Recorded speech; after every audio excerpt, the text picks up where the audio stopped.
तो स्वागत है दोस्तों आपका आज की ब्रांड न्यू वीडियो में, जहां मैं आपके लिए लाया हूं एक और रियल लाइफ हॉरर एक्सपीरियंस। तो आज की वीडियो में जो स्टोरी मैं आपको बताने वाला हूं वो स्टोरी हमें शेयर की है इंस्टाग्राम पर शौर्य ने, जो कि यूपी के किसी गांव में रहते हैं। और ये स्टोरी भी उन्हीं की गाँव में एक अबेंडन पड़े बॉयज़ हॉस्टल की है। और बाय द वे मैं आपको बता दूँ, ये जो एक्सपीरियंस है वो शौर्य के खुद का एक्सपीरियंस है।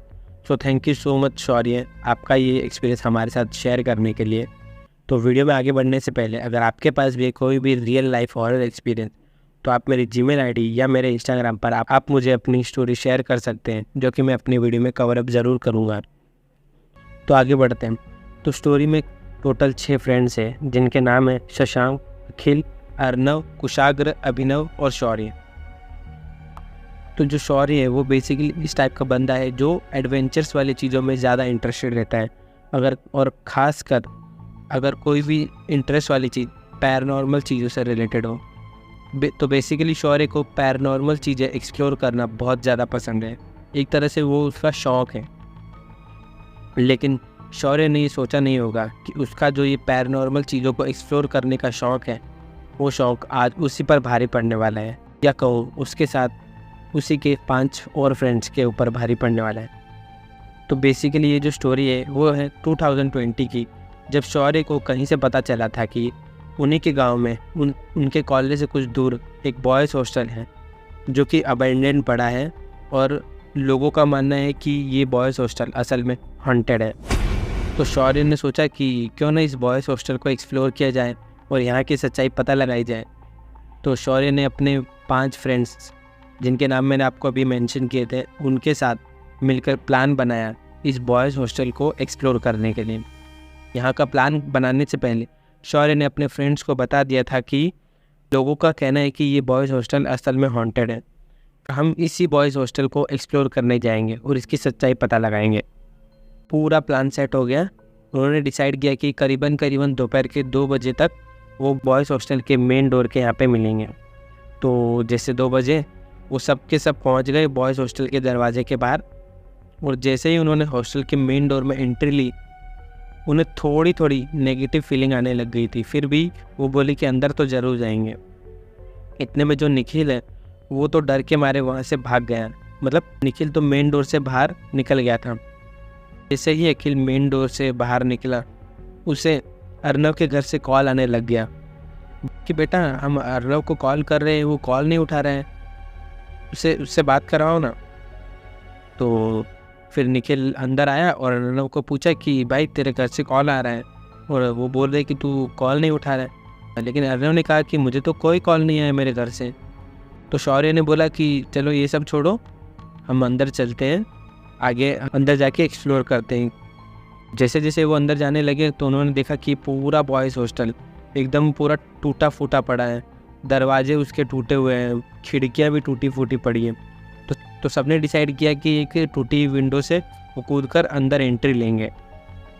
और उन्होंने वैसा ही किया। और जैसे ही अंदर घुसे, उन्हें अलग सी एक नेगेटिव टाइप एनर्जी वहाँ पर फील होने लग गई थी। तो वो और अंदर जाने लगे और सब यहाँ वहाँ अलग अलग होके चेक कर रहे थे। तभी अर्नव को ऐसा फील हुआ कि उसके पीछे कोई तो आ रहा है। एंड सडनली किसी ने उसके कंधे पर हाथ रखा है। तो ये देखने के लिए अर्नव जैसे ही घुमा, पीछे कोई नहीं था। फिर अर्नव बहुत ज़्यादा घबरा गया और वो भाग के गया सबके पास, और घबराते हुए सबको बोला कि भाई चलो यहाँ से, यहाँ पर कुछ तो गड़बड़ है। मैं वहाँ पे खड़ा था तो मुझे ऐसा फील हुआ कि मेरे पीछे कोई तो आ रहा है, और किसी ने मुझे टच भी किया। लेकिन शौर्य मानने वालों में से कहा था, उसने बोला कि भाई कुछ नहीं है, ये तुझे बस वहम हो रहा है, क्योंकि यहाँ पर लोगों की जो कहानियाँ बनाई हुई, झूठी कहानियाँ बनाई हुई है, तो तेरा माइंड उन्हीं कहानियों को सच मान रहा है और तुझे इल्यूजन्स क्रिएट हो रहे हैं। तो तेरा ये वहम है, कुछ नहीं, टेंशन मत ले। और अगर तुम्हें डर लग रहा है तो हम लोग अब की बार 2-2 के पैर में यहाँ वहाँ चेक करेंगे। तो उसने फिर से सबको कन्विंस कर लिया। फिर वो लोग 2-2 के पैर में अंदर की तरफ जाने लगे।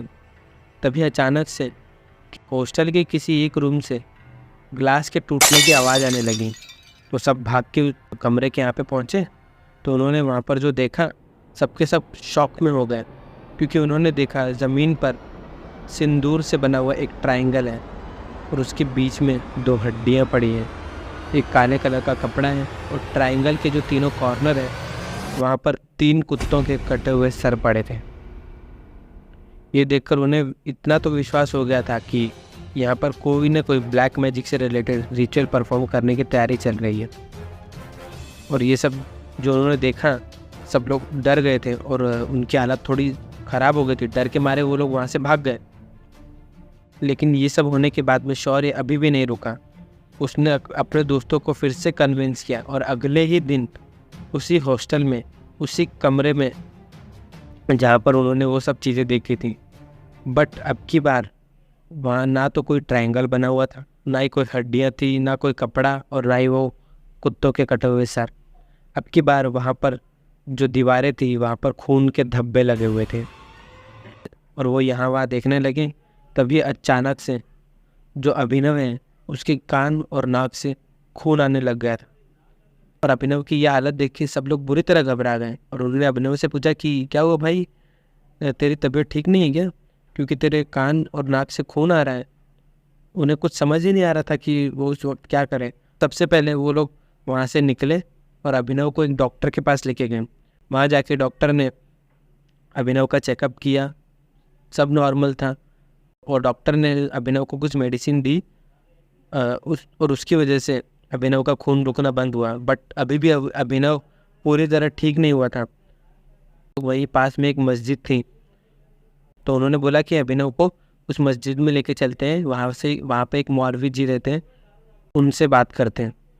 और ये जो सब सीन हुआ था, अभिनव के घर पे कुछ नहीं पता था।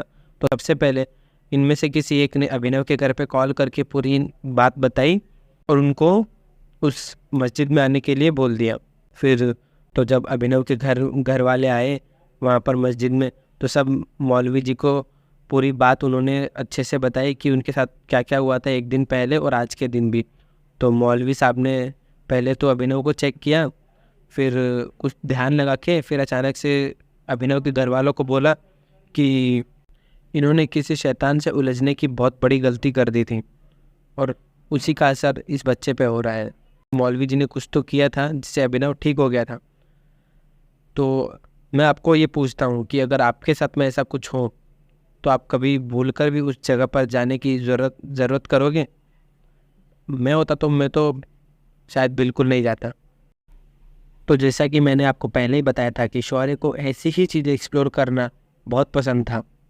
शौर्य ने फिर से वहाँ जाने की जिद कर ली और उसने बोला कि अब तो मैं पता लगा के दे रहूँगा कि आखिर चक्कर क्या है। बट अब की बार उसके 2 दोस्तों ने आने से सख्त मना कर दिया। शौर्य और बाकी जो 3 दोस्त थे उसके साथ जाने वाले थे, उनको भी बोला कि तुम लोग पागल हो गए क्या, फिर से उसी जगह पे जा रहे हो?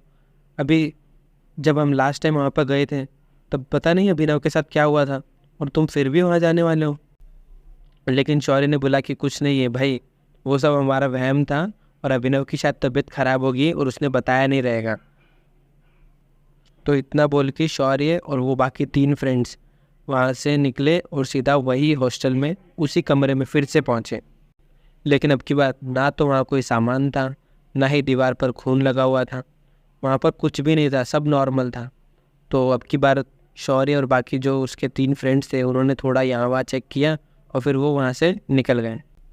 तो देखा दोस्तों आपने, किसी एक फ्रेंड के पैरानॉर्मल चीज़ों को एक्सप्लोर करने की चाह की वजह से एक दोस्त की जान पर बनाई थी और वो ये सब होने के बावजूद उसी जगह पे बार बार जाने की ज़िद करने लग गया था।